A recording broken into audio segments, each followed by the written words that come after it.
Guru juga sama, tetapi guru ada skema.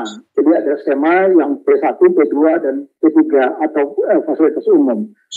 Tadi sudah disampaikan oleh Pak Deputi SDMA, untuk yang P1 ini diprioritaskan bagi mereka yang sudah lulus passing grade pada seleksi tahun 2021 yang lalu.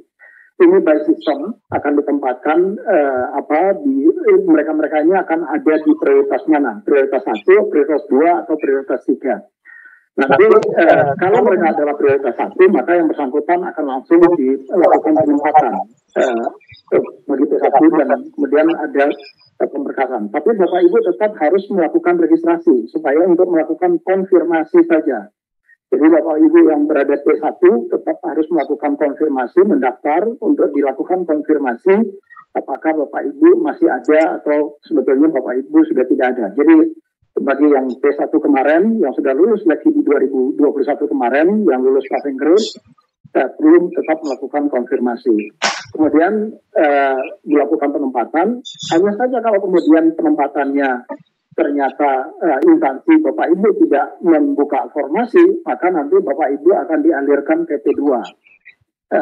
Bapak Ibu akan mengikuti seleksi, tetapi seleksinya hanya menggunakan mekanisme observasi bagi P2 dan P3.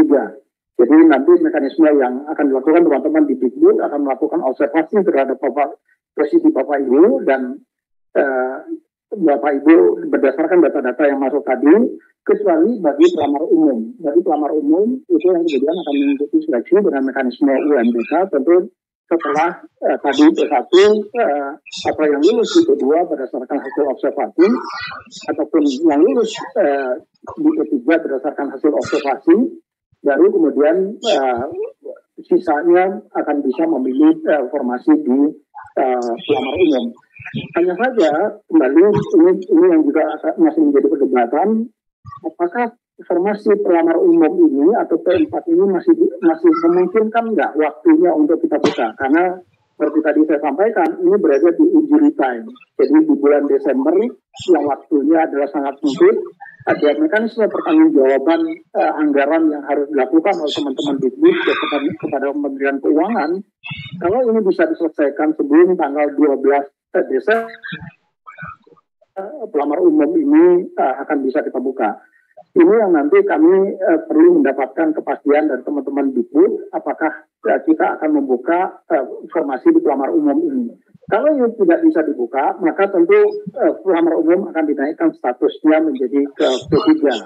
Nah ini yang nanti perlu, tapi P3 dan P2 dan P3 tentu akan digabung nanti posisinya, karena mereka adalah berada pada level yang sama dan mereka adalah yang juga sudah terdaftar di dalam database-nya Dapodik maupun PHK2-nya BKN. Jadi ada skema penyederhanaan kalau misalnya 3 tahapan ini tidak memungkinkan waktunya kita laksanakan pada tahun ini juga. Itu salah satu yang kemudian akan menjadi kendala di dalam waktu yang pendek ini. Nah, setelah semua sesuai dengan posisinya, saya memang hari ini tadi malam teman-teman di Kementerian Dikbud sudah menyelesaikan mekanisme pertukaran data antara sistem seleksi calon aparatur sipil negara dengan sistem di database Dapodik.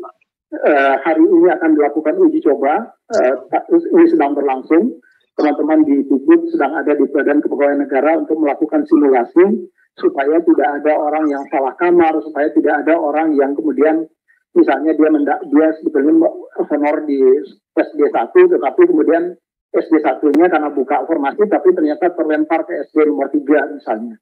Nah ini harus dipastikan betul Bapak Ibu, kemudian tidak ada yang salah kamar. Kadangkala sudah kita pastikan pun masih tetap saja karena datanya ada ratusan ribu di database Dapodik, potensi-potensi seperti itu tetap masih ada. Tetapi ini yang kita coba antisipasi semaksimal mungkin potensi risiko tadi dengan simulasi yang kita lakukan bersama-sama dengan teman-teman di Kementerian Dikbud. Kalau simulasi ini kemudian sukses pada hari ini dan instansi pusat bisa menyelesaikan penginputan formasi sebagaimana surat Ibu Sesmen Pan RW yaitu besok, maka kami optimis paling lambat tanggal 31 Oktober besok sistem seleksi ini sudah bisa kita buka untuk Bapak Ibu bisa melakukan pelamaran. Tetapi kalau ini belum selesai, maka tentu saja kami harus memastikan terlebih dahulu formasi-formasi tadi Bapak Ibu kemudian tidak mendaftar pada formasi yang zong atau yang sebetulnya tidak dibuka tetapi masih ada di dalam database SSCSN. Nah, setelah dilakukan seleksi melalui mekanisme UNBK dengan sistem UNBK, maka seluruh hasil seleksi tadi disampaikan diolah melalui sistem pengolahan di SSCSN yang algoritmanya tentu disesuaikan dengan keputusan Menteri Pan RB termasuk juga afirmasinya yang tadi sudah disampaikan oleh Pak Deputi SDMA. Kemudian baru dilakukan sanggah kalau Bapak Ibu ada yang merasa dirugikan dari hasil pengolahan itu dilakukan sanggah dan baru pengumuman hasil akhir terhadap ketentuan apakah Bapak Ibu lulus seleksi atau tidak lulus seleksi. Nah, tahun ini belajar dari pengalaman tahun lalu banyak sekali ya ini orang Indonesia kalau masih bisa curang ya kenapa tidak curang itu yang kami berusaha untuk memperbaiki. Tahun lalu banyak sekali dari Bapak Ibu yang kemudian harus digugurkan karena Bapak Ibu menggunakan materai palsu.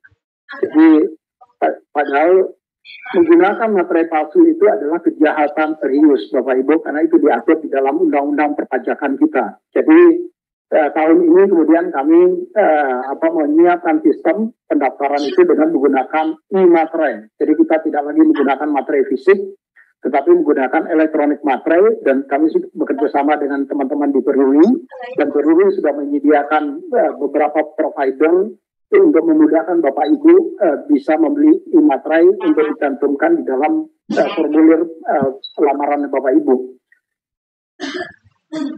Dan nempel di dalam sistemnya. Nah, kalau begitu nempel, nanti dia juga akan terkonfirmasi kepada sistemnya Peruri dan terkonfirmasi di dalam sistem e-materainya BKM. Kalau Bapak Ibu menggunakan e-materai, tentu Bapak Ibu juga akan lebih dimudahkan, lebih diuntungkan, karena Bapak Ibu tidak perlu kemudian mencari materai kemana-mana. Yang kedua juga Bapak Ibu tidak perlu lagi kemudian menempel, kemudian harus mengirimkan berkas. Di foto terus dikirimkan, tetapi langsung sistem langsung menampilkan di situ.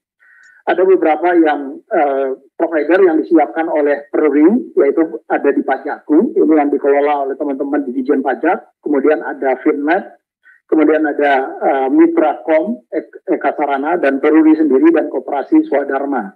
Jadi silakan pilih di antara yang paling mudah bagi Bapak Ibu untuk memilih. Yang penting e-materainya tertempel di dalam surat lamaran yang Bapak Ibu ajukan. Ini adalah jumlah soal yang nanti akan diujikan di seleksi kompetensi teknis. Totalnya ada sekitar 145 soal, 90 soal untuk kompetensi teknis, seleksi kompetensi manajerial 25, sosiokultural 20, dan wawancara 10. Kalau untuk selisih kompetensi teknis nilainya Bapak Ibu benar, jawaban Bapak Ibu benar, maka Bapak Ibu mendapatkan nilai 5, tetapi kalau salah, Bapak Ibu tidak mendapatkan nilai atau 0, atau tetap nilainya. Begitu juga dengan kompetensi manajerial, nilainya tidak fix, karena ini adalah yang dilihat kecenderungan Bapak Ibu di dalam melaksanakan sistem manajemen. Jadi nilainya adalah dalam bentuk range 1 sampai dengan 4. Kalau kecenderungan Bapak Ibu sangat baik misalnya, maka Bapak Ibu akan mendapatkan nilai 4.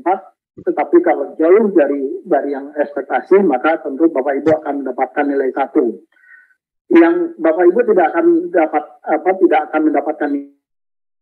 Jadi saran kami, apapun misalnya kalau Bapak Ibu tidak memahami, ya jawab saja. Paling tidak Bapak Ibu mendapatkan nilai 1, syukur-syukur mendapatkan nilai 4. Untuk sosiokultural juga sama, nilainya dalam bentuk range, dari 1 sampai dengan 5. Kalau Bapak Ibu menjawab paling menggambarkan pribadi Bapak Ibu adalah orang yang sosialita misalnya, tetapi sosialita bukan dalam arti yang aktif di sosial media, bukan itu.